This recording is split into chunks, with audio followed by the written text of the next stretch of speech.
What's up, you guys? Welcome back to another Top 10 Commander video. This time we're going to be looking at the pre-constructed deck, probably the best one in my honest opinion from Innistrad Midnight Hunt, Undead Unleashed.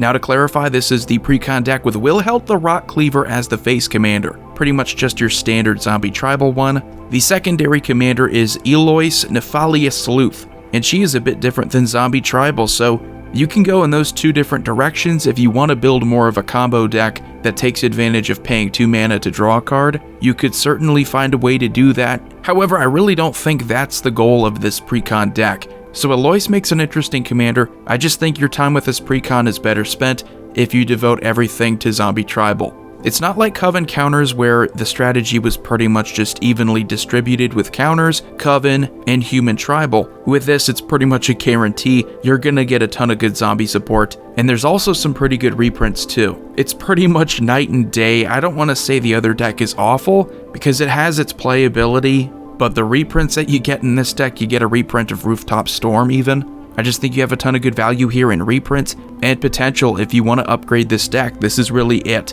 This is significantly stronger than the Coven counters. So number 10 here, we have Golich. If we're going with zombie tribal, then we're going to want to commit to the face commander, which is Wilhelt. And Wilhelt does have a very good trigger. When your zombies die, you get 2/2s with Decayed, which is great. It's not perfect. That's sort of the current year way of powering down zombie tribal, trying to make it an even playing field. You still want a way to get back some of those zombies that you're going to be sacrificing in order to get those tokens. Having Golich is a great way. It's pretty affordable, only a few bucks, and you could pay 1 mana and cast a target creature card from a graveyard this turn. It doesn't even have to be your own. You also have the added benefit of having Golich gaining activated abilities. So if it's a good creature card with an awesome ability, having Golich will also gain that ability. You get a ton of versatility here. You have a lot of reanimation in black. I think having Golich also being a zombie way of bringing creatures back is even better. Number 9, we have Undead Warchief. A lot of good zombie lords.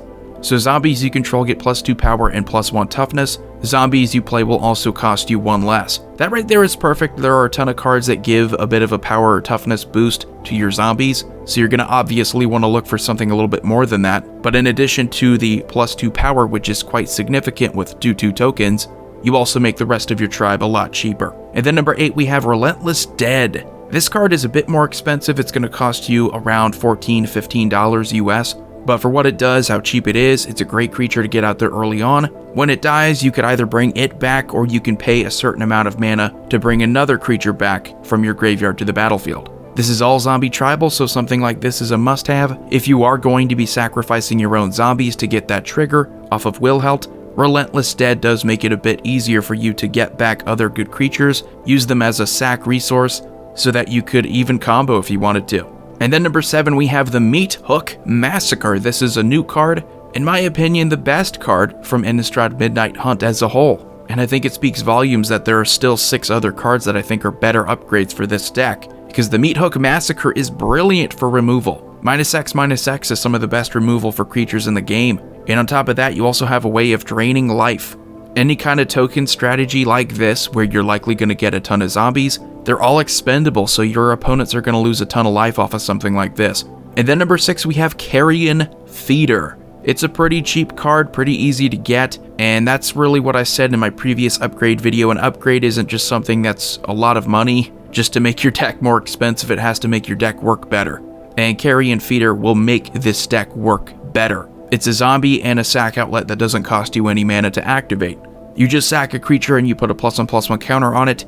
It can't block, but that's kind of the theme of Decayed anyway, right? So it should fit in pretty well. If you have any combos in this kind of deck, Carrion Feeder is a must-have. You need sack outlets that don't cost you any mana. It's just necessary for any deck that benefits off of a good death trigger. You need a free sack outlet. And then we have number 5, Lord of the Undead.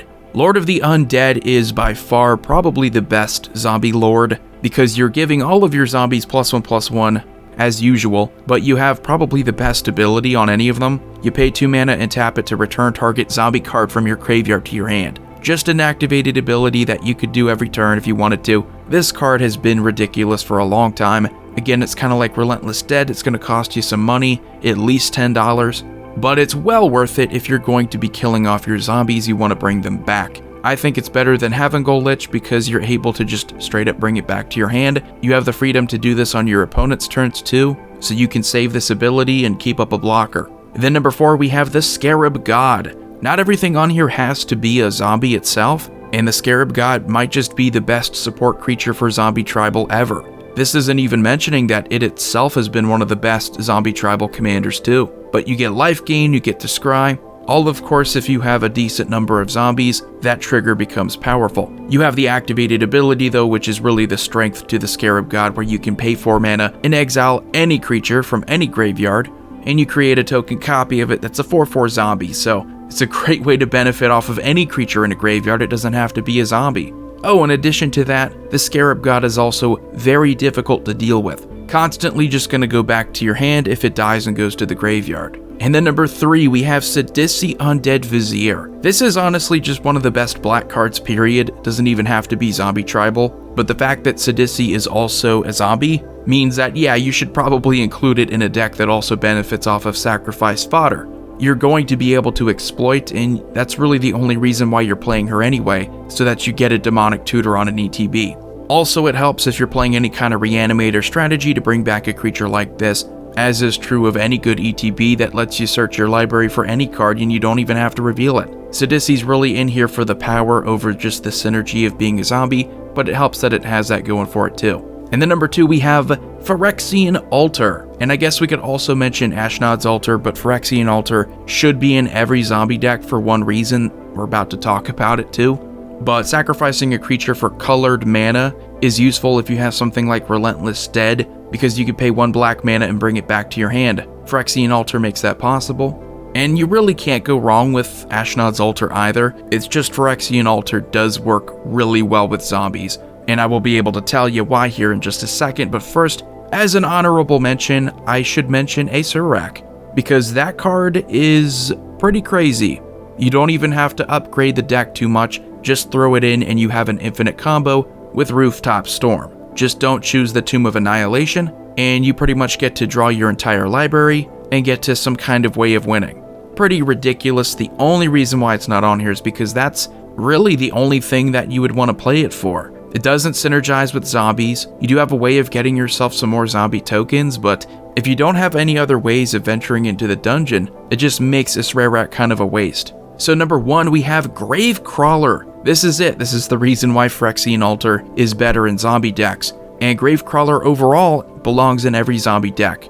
This is different than Israrak because while the combo is really the only reason why you'd want to play that, Gravecrawler does combo, it does go infinite, and you do have a way of getting infinite tokens off of Wilhelt if you decide to combo with Ferexian Alter, but that's not everything. Gravecrawler is still an incredibly strong card even if you don't combo. A lot of things I just showed you, like Sadissi Undead Vizier, they require sack fodder, carrion feeder. You have a ton of ways of sacrificing zombies to activate abilities. You don't need to go off and go infinite for Gravecrawler to be incredibly strong. And for 1 black mana, it puts in value early game, mid game, late game. Probably the quickest auto-include for this Precon deck if I'm being honest.